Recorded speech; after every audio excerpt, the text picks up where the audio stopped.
Tamara. Talking about domestic violence, and the guest is the executive director of EJarrett House, Miss Jarrett. And of course, Miss Jarrett, let me pick up where we left off the last time and give you an opportunity to continue some of the reasons and some of the causes or the consequences of domestic violence as you see them from your position as the executive director of EJarrett House. Well, for instance, a woman can come into the shelter and she is mentally abused. Well, she has to go to a psychiatrist, and she's in counseling for a long time. Then you have the children who are traumatized. They're in counseling for a long time. Now, that's not to even excuse the fact that she may have a broken bone, broken leg. All of that has to be attended to, and then they have to be seen after. So the health care cost goes up. It really goes up. And you see a lot of these broken bones and broken legs and et cetera. Yes, yes. So you find that there's an increase in the number of folks that are coming to you? How do people generally come to you? There's a 211 number that they can call, and I'm listed on the 211 number. The Department of Domestic Violence with the Metro Police Department has my number. So they call me too, so I'm easy to get a hold of.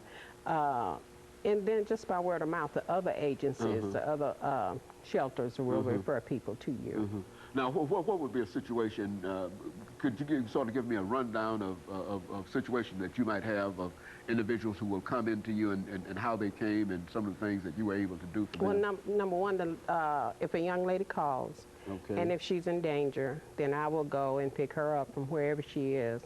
And to keep her out of danger and nobody know, I will have her go somewhere that's away from her house. And then, or I'll send a cab to pick her up, to bring her to me. And then we do our processing of her, and then we'll take her to shelter.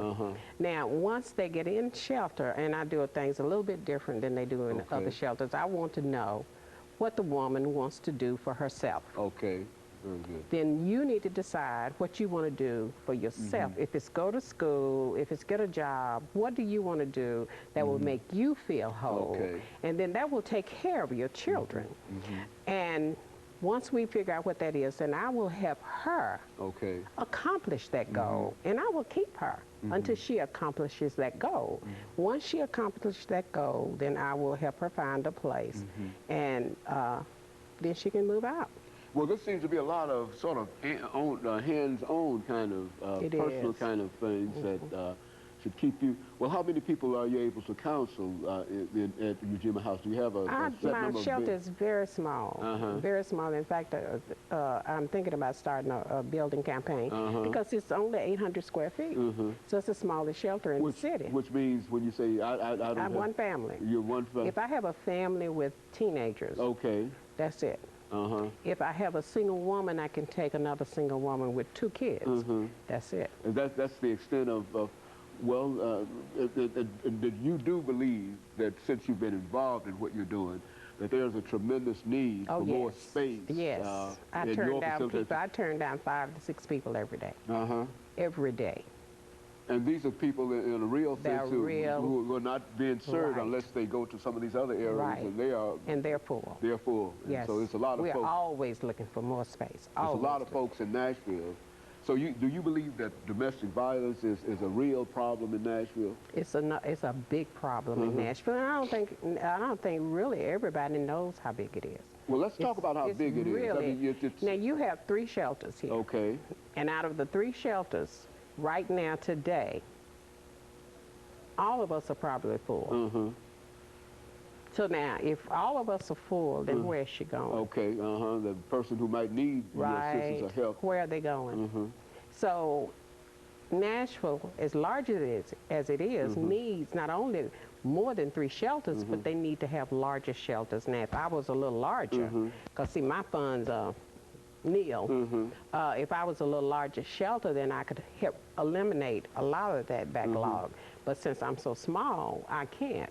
The other ones are a little bit larger than mine. The Y has the largest, but all of us are full. And all of you, in a real sense, in comparison to the need, all of you are very, very small. Right. In a real sense. Well, absolutely. Do you think that there's a consciousness in reference to the leadership in Nashville that that will not allow for the development of, for the funding of these kinds of organizations or these shelters, or what? I don't think if the leadership is not allowing it, I don't think they really know that there is a need. Well, that, I think that's what it is. I think it's lack of education of the need.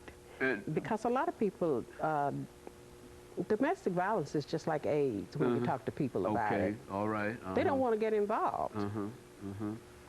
It's just that simple. And which means that a lot of folks are not served.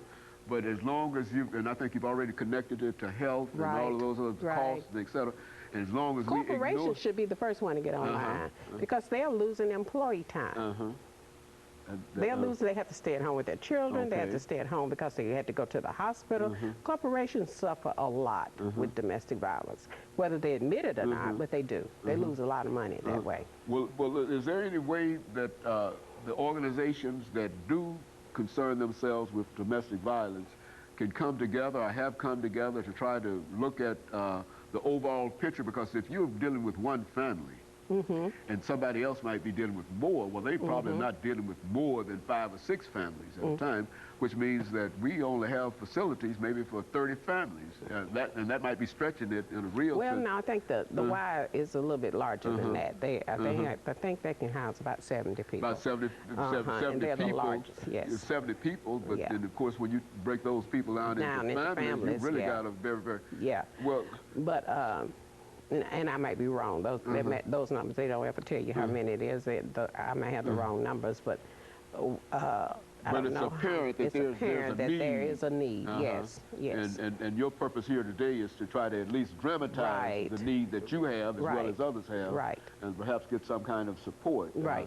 What would you say to folks that would indicate that you need some additional help? I need some money. Need some money? Is that money would money does not solve every problem, but money would start my problems eradicated. Okay, very good. Yes. Which is to say that you would need money to build, expand your... That's right. And number one is to get staff, because I'm the only one there. You're the only person there. Well, now, really, we over the last 25 or 30 seconds that we have before the end of this second segment, we really don't have much considering our population and our size and et cetera, and considering the problem that this might cause. We really don't have anything dealing with domestic violence in a real sense. Is that what we're saying? That's what I'm saying. That's general? Okay, and of course we'll expand upon that after this final commercial break, and we'll be back with our audience following this very short commercial break.